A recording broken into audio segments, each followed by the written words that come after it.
అతని పిఏగా ఉండేటువంటి కె చిన్న అప్పన్న వీళ్ళ ఆధ్వర్యంలో లడ్డూ ప్రసాదం అధఃపాతాళానికి వెళ్ళిందని చెప్పాలి. అయితే ఎందుకు ఇలా జరిగింది ఈ లడ్డూ ప్రసాదం? గతంలో కూడా నారా చంద్రబాబు నాయుడు గారు లడ్డూ ప్రసాదంలో కల్తీ నెయ్యిని కలిపారు అని చెప్పారు. దాని మీద వాళ్ళు ఎగిసిపడిన ఎదురు ప్రశ్నలు వేసిన నారా చంద్రబాబు నాయుడు గారు సిబిఐ సిట్టు బృందాన్ని వెంటనే లడ్డూ ప్రసాదంలో నెయ్యి విషయంలో ఇన్వెస్టిగేషన్ టీమ్ ని దింపడం జరిగింది. వాళ్ళు వేగవంతంగా కూడా ఆ సిబిఐ సిట్టు బృందం అన్ని విధంగా పరిశీలించారు, పర్యవేక్షించారు. నిన్న 600 పేజీల ఛార్జ్ షీట్ ని కోర్టు ముందు సిబిఐ సిట్టు ప్రవేశపెట్టడం జరిగింది. షాక్ అయ్యేటువంటి నిజానిజాలు బయటపడ్డాయి. 60 లక్షల కిలోల నెయ్యి సరఫరా చేశారు, 20 కోట్ల లడ్డూ ప్రసాదాలు తయారు చేశారు, 250 కోట్ల రూపాయలు లూటీ చేశారు వైవి సుబ్బారెడ్డి అండ్ కో కె చిన్న అప్పన్న పిఏ సాక్షిగా. అయితే అందులో 0.1% కూడా నికాస్ అయిన నిజాయితీ కలిగినటువంటి నెయ్యి కలపలేదు అన్నది కూడా ఈ రోజు బయటపడింది. 250 కోట్ల రూపాయలు బోలే బాబా డైరీ,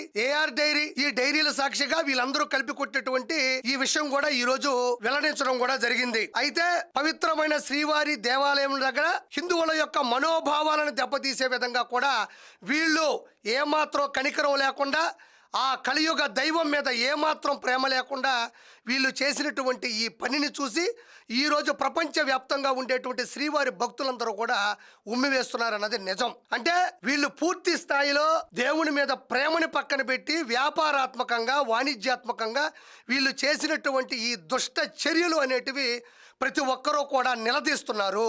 దీనికి ఖచ్చితంగా రానున్న రోజుల్లో శిక్ష పడుతుంది. ఇందులో ఎంతమంది ఉన్నారు? భూమన కరుణాకర్ రెడ్డికి సంబంధించినటువంటి రిలేటివ్ హరినాథ్ రెడ్డి కూడా ఉన్నాడు, అక్యూజ్డ్ 31. అతనే వైకుంఠ ఏకాదశి నాడు తిరుపతిలో జరిగినటువంటి తొక్కిసలాటలో ప్రముఖ మొద్దాయి రెచ్చగొట్టింది, ప్లాన్ వేసింది, పూర్తి స్థాయిలో అలజడి సృష్టించినటువంటి హరినాథ్ రెడ్డి కూడా ఇందులో ముందు స్థాయిలో ఉన్నాడనేది నేను మనస్ఫూర్తిగా తెలియజేస్తున్నాను.